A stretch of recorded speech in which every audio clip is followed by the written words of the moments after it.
नमस्कार मंडळी, मी Shreya and welcome to the 15 day of 21 days diet series. काल रात्री मेहंदी भिजवून ठेवली होती आणि झोपायलाही उशीर झालेला. सो आज निवांत झोपूया म्हणलं, तर सकाळीच ह्यांचा काय गोंधळ चालू होता ना काय माहीत. वेदांत दादा, ऋतिक भैया आणि तो अजून एक दादा तिघं मिळून त्या प्रांशला त्रास देत होते आणि ह्यांचा एवढा मोठा आवाज पार माझ्या रूममध्ये ऐकू येत होता. जाग आलीच होती तर आवरून घेतलं आणि थोडेसे काजू बदाम खाल्ले आणि जेवायला घेतलं. आज तर मला ताटाकडे बघूनच पोट भरल्याचा फील येत होता, पण फक्त फीलच येत होता, पोट नव्हतं भरलं. सो पूर्ण जेवून घेतलं. थोडेसे नाटकं करत बसले होते. असं पण कोणी बघत नाही, बट स्टील हे सगळं केल्याशिवाय मनालाही शांती मिळत नाही. आणि कोणी बघावं म्हणून नाही, पण स्वतःसाठी तरी काही केलंच पाहिजे ना.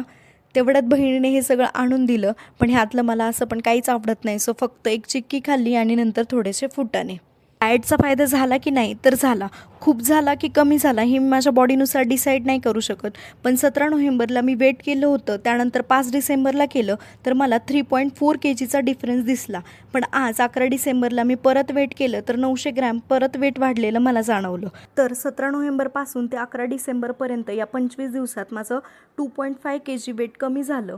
असं नाही की मी खूप स्ट्रिक्टली डाएट फॉलो केलं आहे किंवा खूपच एक्सरसाइज केली आहे. इव्हिनिंगला जसं पॉसिबल होईल तसं 1-1.5 तास वॉक करायचे आणि जितकं बाहेरचं खाणं टाळता येईल तेवढं टाळलं आहे.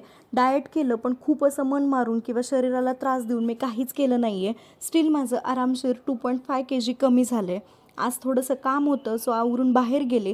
जाताना पप्पांनी गाडीवर सोडलं आणि एवढा सुंदर कॅफे माझ्या गावात असेल असं मला कधीच वाटलं पण नव्हतं. तिथे मी काही जास्त खाल्लं तर नाही, पण कॉफी मात्र पिली. नंतर रात्री उशीर झाला, सो परत पप्पाच घ्यायला आले होते. घरी आल्यावर भूक काही नव्हती, सो पप्पाईच खाल्ली. आणि चला परत भेटूया पुन्हा एका ब्लॉगमध्ये. तोपर्यंत बाय.